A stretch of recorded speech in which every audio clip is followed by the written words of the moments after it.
In this lecture, we will learn how to set up our first CI CD pipeline with GitLab CI. So first of all, we will go here to groups, and here we will create new group. So I will call this group CI CD course, and here we want to make the group and the projects part of this group public. So we select public.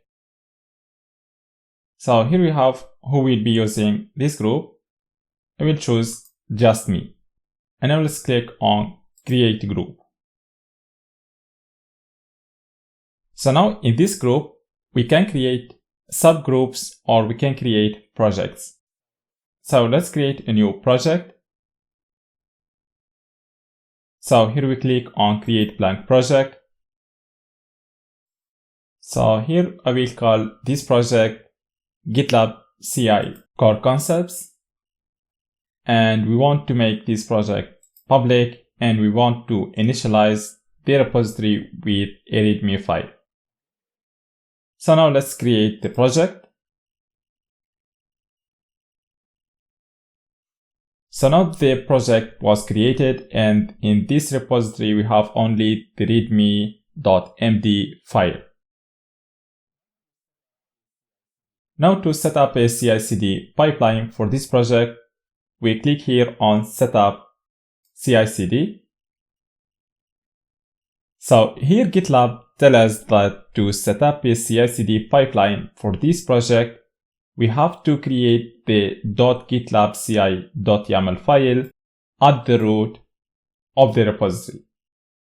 So whenever we want to set up a CI CD pipeline with GitLab, we have to create this file, the .gitlab-ci.yml file, at the root of the repository. So now by clicking on configure pipeline, this file will be created. So let's click on configure pipeline.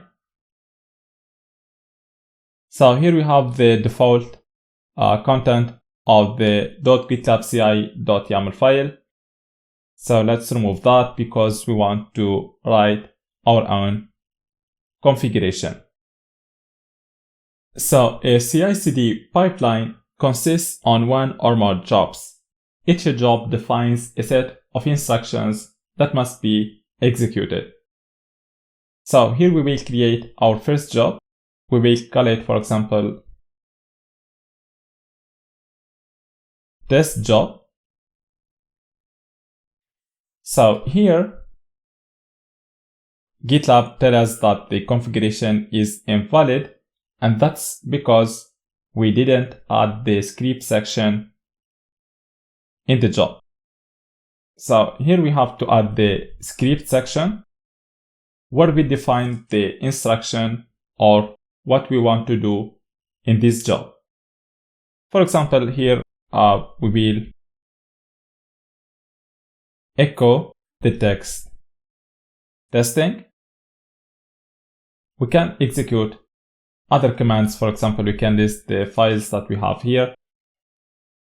So each job in GitLab CI has a script section where we define the instructions that must be performed.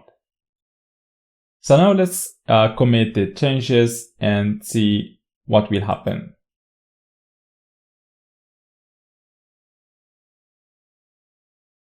So here GitLab is checking the pipeline status, and now the pipeline is running. So the pipeline was passed. Let's click here on this icon. So now the pipeline was passed, and to see what have passed in this pipeline, let's go here to pipelines. So here we have the status of the pipeline. It is passed, and here we have the commit message that has triggered this pipeline. So let's click here on passed. So here test job is the name of the job, and test is the name of the stage. So by default, if we didn't specify the stage of the job, it will be part of the test stage. Okay? So let's click here on the name of the job. So here we have the logs of the job.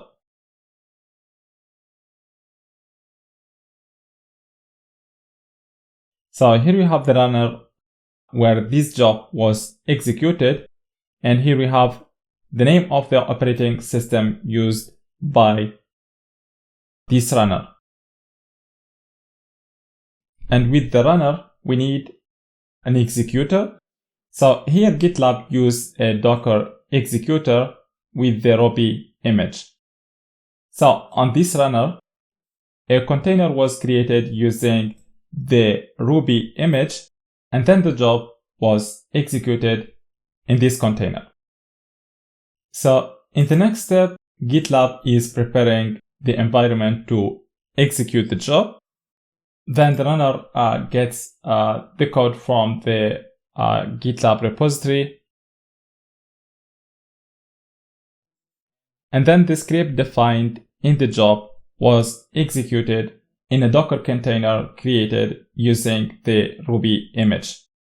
So here we find the first command, which is echo testing. So here we find the command and the output of this command.